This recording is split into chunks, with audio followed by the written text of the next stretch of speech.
Bueno, la idea es explicar este tema que me rompió la cabeza.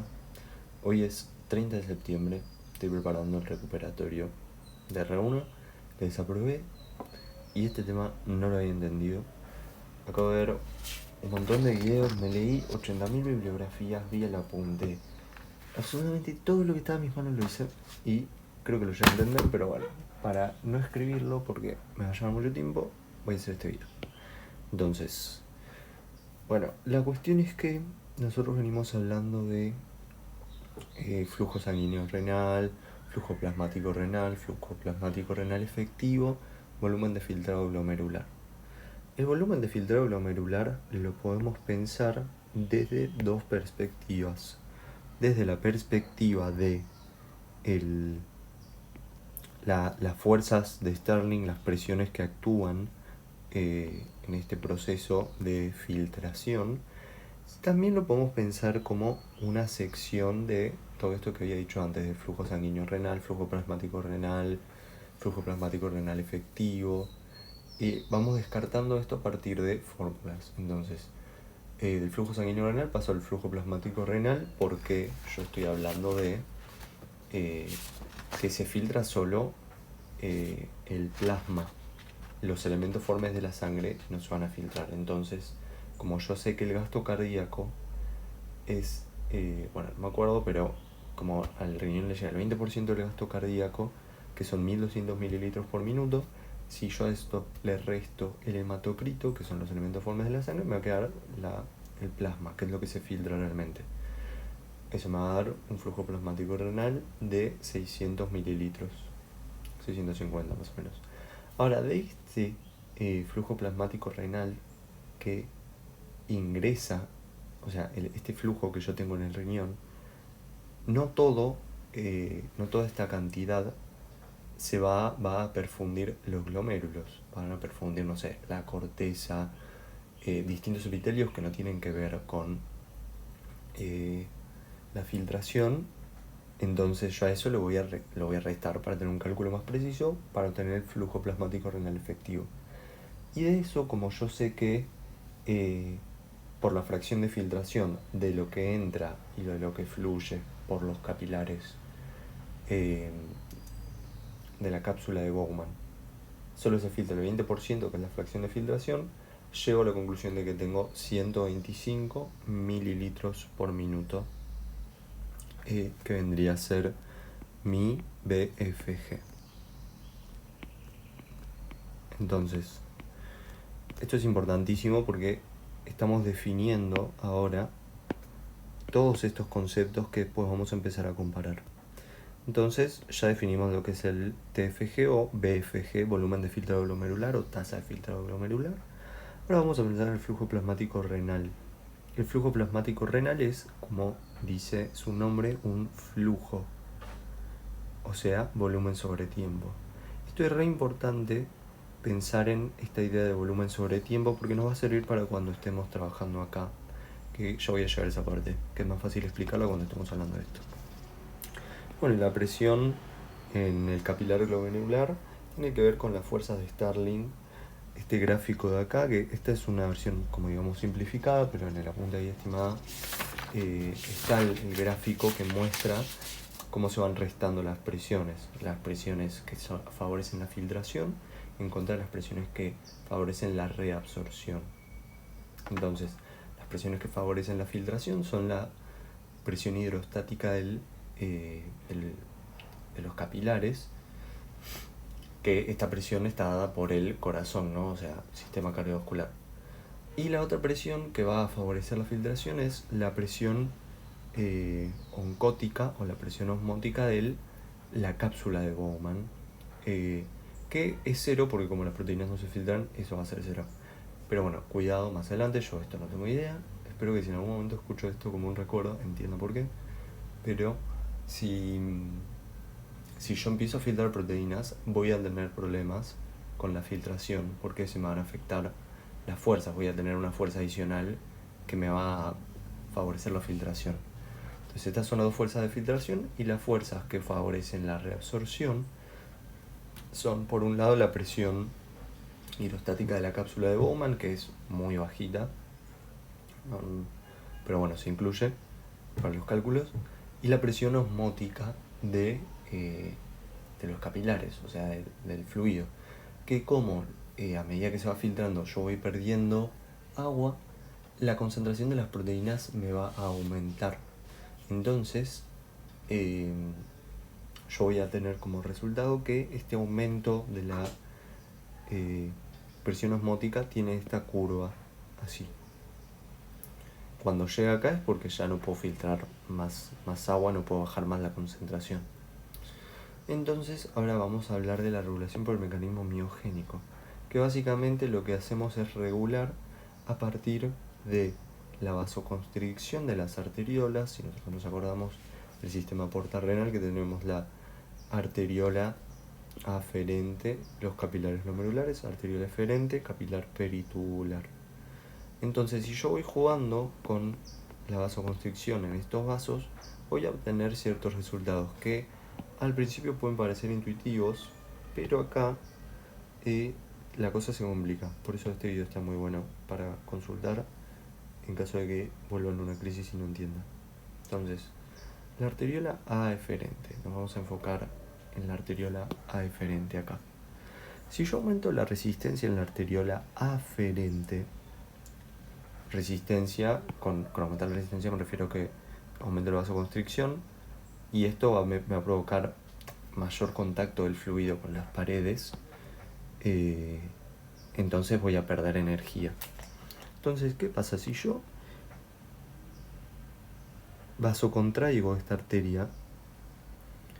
Todo este fluido que está viniendo para acá, la sangre que está acá, que está fluyendo, acá está fluyendo en normalidad, acá va a empezar a fluir en menor cantidad. Entonces, cuando se encuentre con esta parte, que es de una sección mayor, va a empezar a fluir más lento. O sea, pensar que esto, acá hay vacío, o sea, acá no tengo aire, sino que todo esto de acá me va a rellenar todo esto. Entonces, cuando yo tengo una parecita así, en la arteriola aferente, tengo que ahora rellenar una parecita así.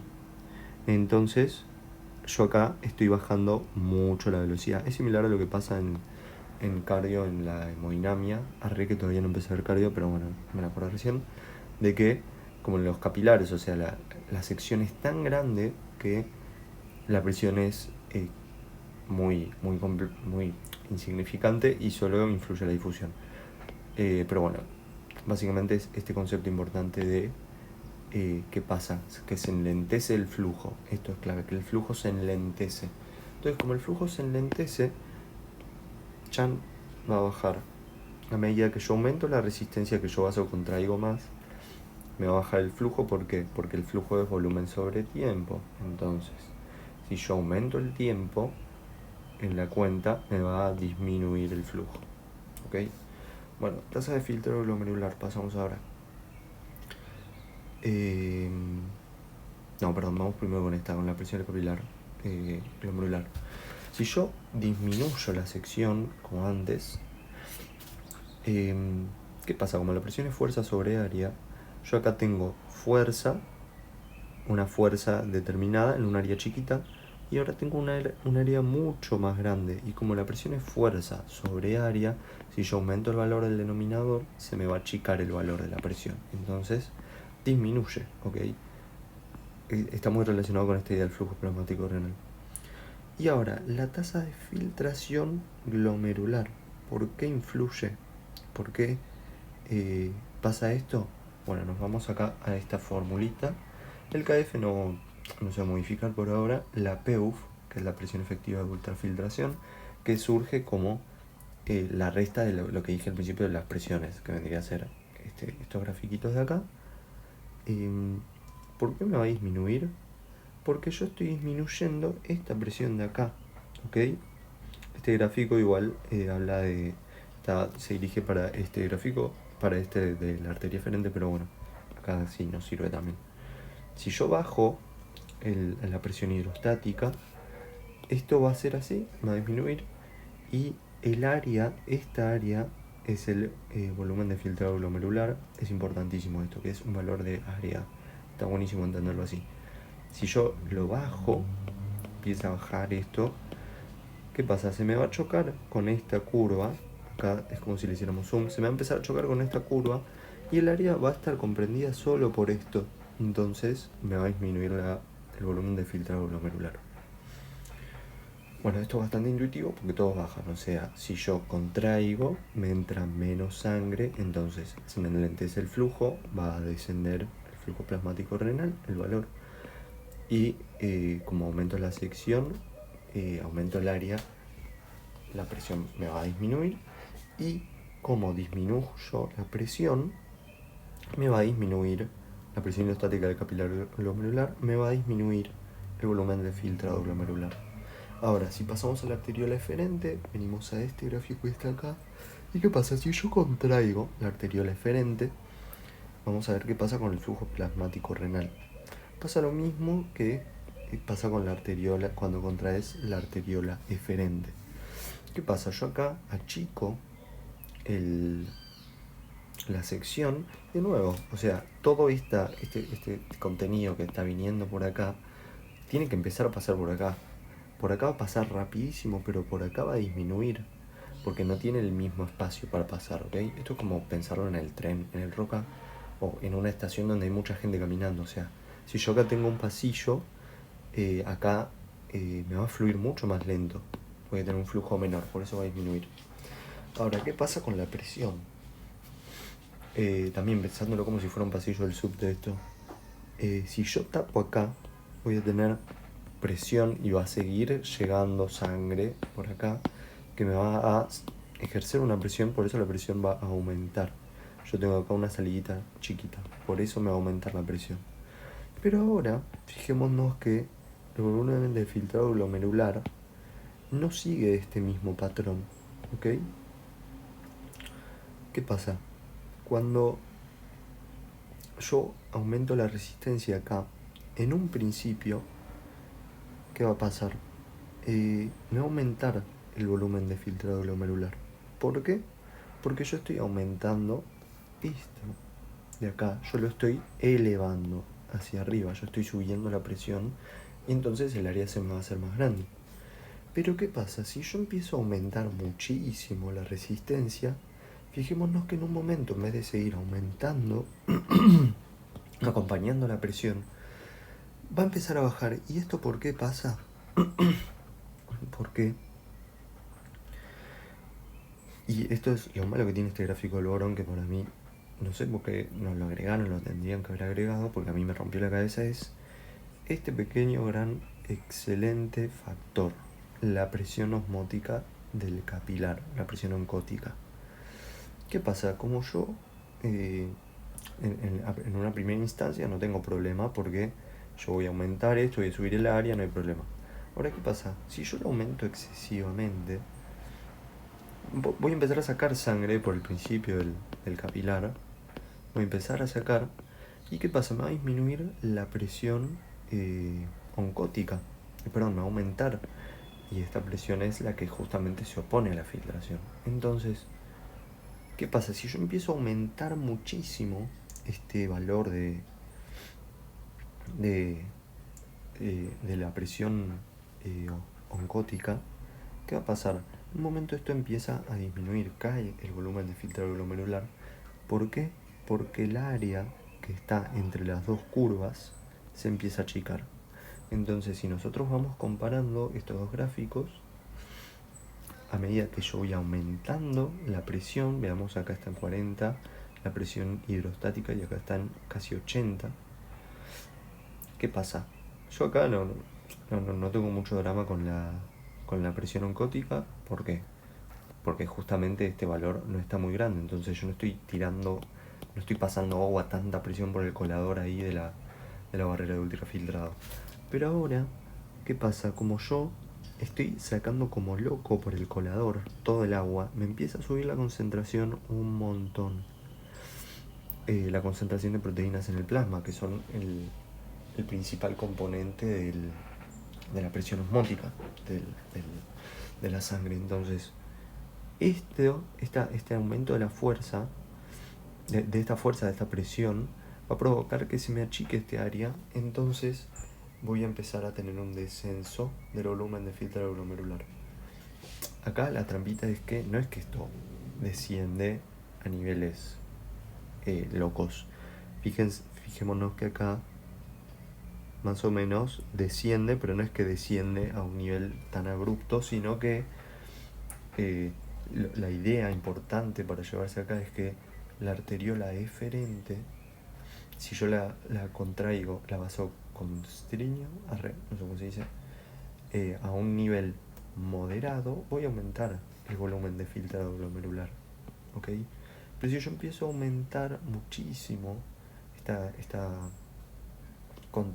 vasoconstricción, voy a subir muchísimo la presión hidrostática, y esta presión hidrostática me va a provocar que me salga muchísimo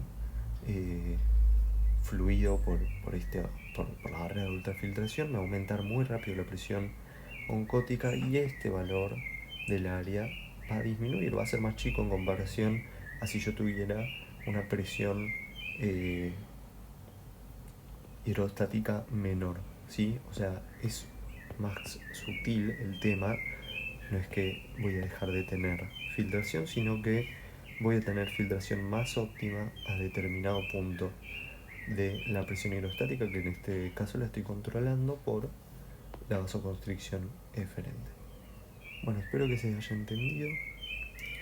No sé qué voy a hacer con este video, pero bueno, me sirvió a mí como para aclarar las ideas.